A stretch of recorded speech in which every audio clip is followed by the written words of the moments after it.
ADRA is a kind of is an agency which really tries wherever there is an emergency, wherever there is a problem of war or disaster is there, and it goes and helps the people. Normally a refugee is a person who flees their home and their homeland, goes to another country, so it crosses borders, whether it be by water or land, to escape some sort of a danger to their life, which is usually in a broader sense than just to one family. Tamil Nadu is experiencing a refugee issue, and ADRA has been involved for a few years now. The problem is due to a civil conflict that's happening in Sri Lanka, a country just some 16 kilometres by water away from Tamil Nadu state at the southern tip of India. The conflict has been going on since about 1983. In Sri Lanka, there has been an ethnic conflict that has been going on for about almost 2-3 decades now. And in 1983, there was a great genocide. There was a war between inside the country between the Tamil regional militant group and the Sri Lankan military. And in that, there was lots of people, about around more than 10,000 people were killed, and so many people left their country, and they sought their asylum in various countries like European countries and Canada, Australia, and most of the Asian countries. And since Tamil Nadu has more of the same culture, they felt home and they are here. And almost as of now, as of this month, there has been almost 73,000 and odd refugees staying inside 115 camps which is set and run by the Government of Tamil Nadu. The situation with refugees is highly political. The fact that these particular refugees are coming to India creates an additional problem for them, because India is not a signatory of the International Code of Refugees, which means that they don't have a policy that ensures human rights of any refugees that come from any country. This then leaves it up to each state government and the decision of individual leaders, or whether they want to provide any protection to refugees that enter, and what sort of services they want to provide.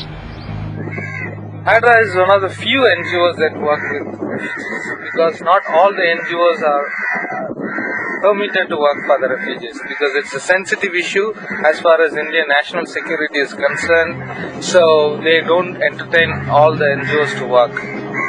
In this case, again, being a refugee has a number of things going against you. For one, people don't know how long they're going to be displaced for. The Sri Lankan refugees in particular, because the conflict's been going on for a while, once they cross, most of them come with a mind frame that they have no idea when they're coming back.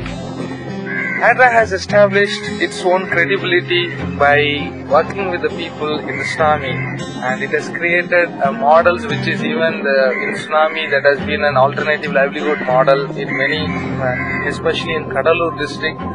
Hence, ADRA India has been receiving a very good response from the government. So when it approached the government was kind enough and open enough and happy to give the permission. Some of the challenges that an NGO like ADRA has in working with refugees is that they have to get a special permission and authority from the government to even enter these refugee camps. ADRA is actually one of the only refugees, there's I think 2 or 3 more that have some smaller camps they're working in, that even have a relationship with the government of trust and support enough that we are allowed to, within certain camps, do work and help the refugees out. Some of the longer term issues are that because these refugees don't have rights as other Indian citizens, there is limited scope within which we can work. So some of their immediate needs are what we really try and meet. Government has allowed us, especially because ADRA is the first NGO after 10 years to get a permission to work officially inside the refugee camps. And it is working on water and sanitation specifically, and it is a major problem which creates a lot of health related issues inside the refugee camps. As well, shelter is another area that now ADRA has started to concentrate. And of course, livelihood is a major problem because Sri Lankan refugees are approximately a family with 2 kids and parents, they get about less than 1,000 rupees, which is not sufficient, even though they get the government provides a lot of facilities like subsidized rice and other rations. Still they cannot have a very good, very healthy livelihood here in the camp. So livelihood is a major problem, which is again ADRA has started to respond to that. Apart from water and sanitation, some other areas we're wanting to look at are livelihood issues. This gets a little bit more complicated because we are unsure as to how long these families will stay in India. So it is difficult to decide on exactly what interventions would best suit groups as a whole.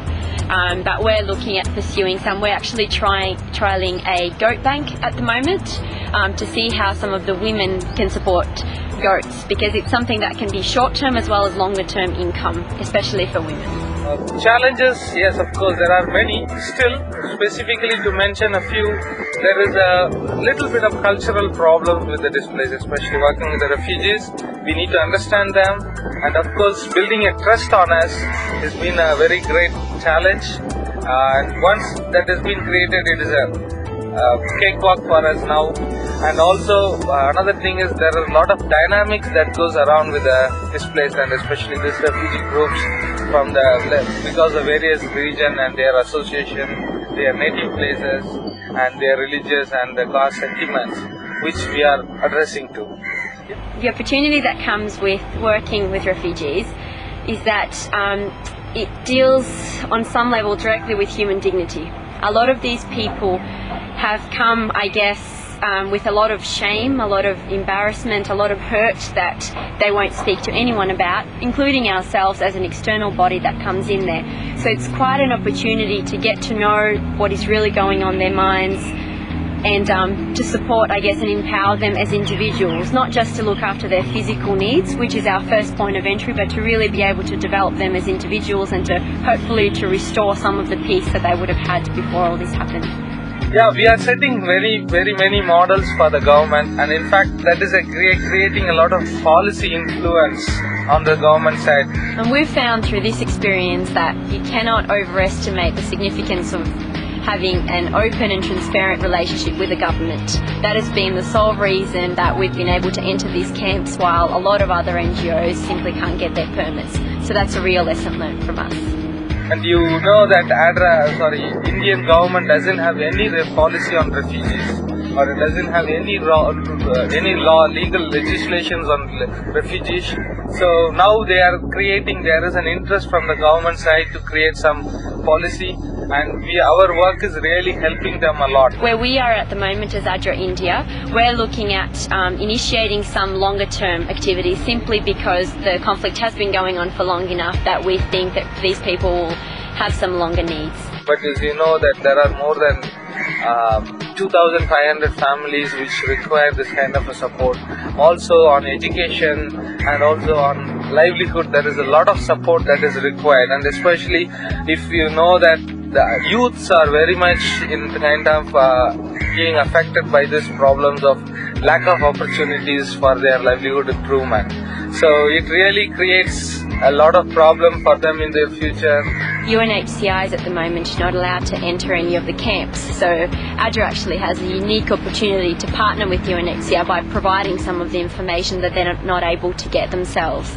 As a result of that healthy relationship, they have supported us in a submission we have just made to USAID for some additional funding. So this is a great opportunity we're going to build on and possibly look at some other partnering with UNHCR in particular. Again, this is a somewhat political issue, so it is difficult to discuss it in an international forum, which is probably why the issue isn't so widely publicised. The reality is there are hundreds of thousands of people that have quite dire needs.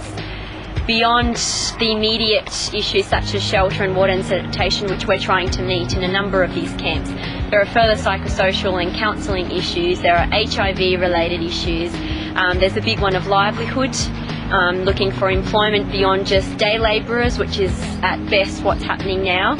So in order to keep working with these refugees and to expand our support for them, we need resources and support from the ADRA network and other donors to help us keep doing the work we're doing.